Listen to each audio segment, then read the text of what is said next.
Selamat pagi, Tuhan menyertai kita dan kasih setianya tetap kita rasakan sebagai anugerah yang luar biasa memelihara hidup kita.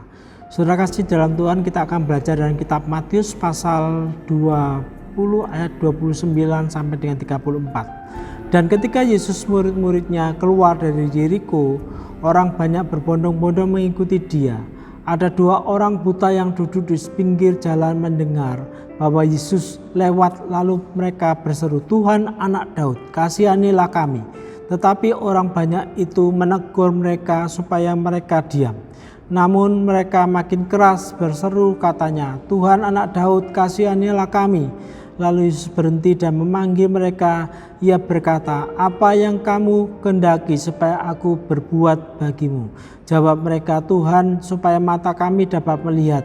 Maka tergeraklah hati Yesus oleh belas kasihan, lalu menjamah mata mereka, dan seketika itu juga mereka melihat lalu mengikuti dia.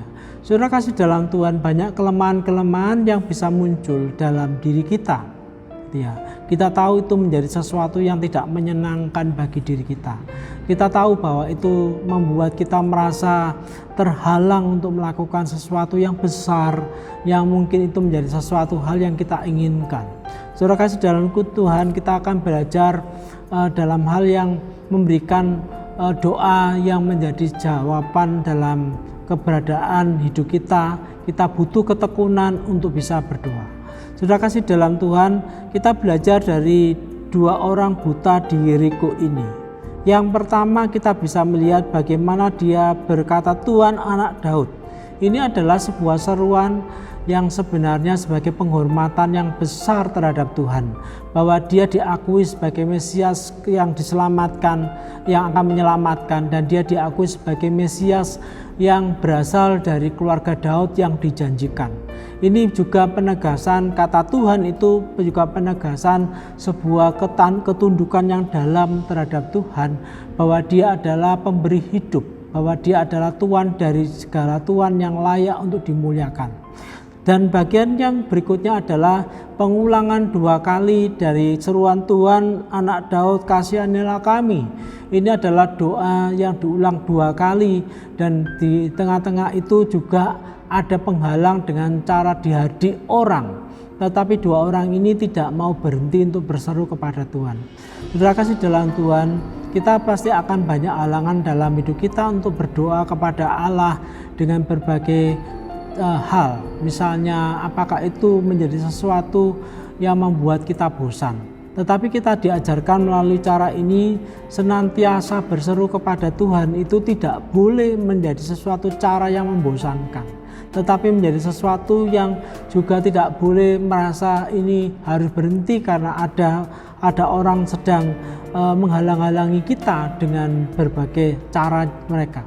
Mari kita berseru kepada Tuhan sebagai bentuk ketulusan hidup kita, mengakui bahwa Tuhan itu layak diandalkan. Dua kali orang buta ini berseru, "Tuhan, tolong, Tuhan, Anak Daud, kasihanilah kami." Itu menjadi sebuah seruan yang tidak pernah berhenti di dalam hidup orang buta ini sebagai ketekunan untuk terus berdoa. Dan Tuhan menjawab dalam hal ini. Sebab itu menjadi kesimpulan dalam hidup kita, jangan berhenti untuk berdoa dengan berbagai hal, kelemahan-kelemahan yang ada pada hidup kita, karena Tuhan itu pasti mendengar dan Tuhan pasti menjawab. Mari kita akan berdoa. Tuhan, kami boleh bersyukur Tuhan punya memberikan kepada kami cara yang baik untuk bisa mengutarakan kelemahan-kelemahan tubuh kami, kelemahan-kelemahan hidup kami, kesusahan-kesusahan kami melalui doa. Tuhan, ajar kami untuk menjadi setia dengan tekun untuk berdoa, untuk meminta kepada Allah untuk berbelas kasihan kepada kami. Tuhan, ketika kami tekun untuk berdoa, itu menunjukkan betapa kami mengandalkan Tuhan di dalam segala perkara, betapa kami berharap dan bersandar akan pertolongan Tuhan. Jangan biarkan kami menjadi putus asa di dalam segala keberadaan ini, tapi Tuhan memberikan jalan keluar yang terbaik, yaitu untuk berdoa. Dalam namamu Yesus kami bersyukur, amin.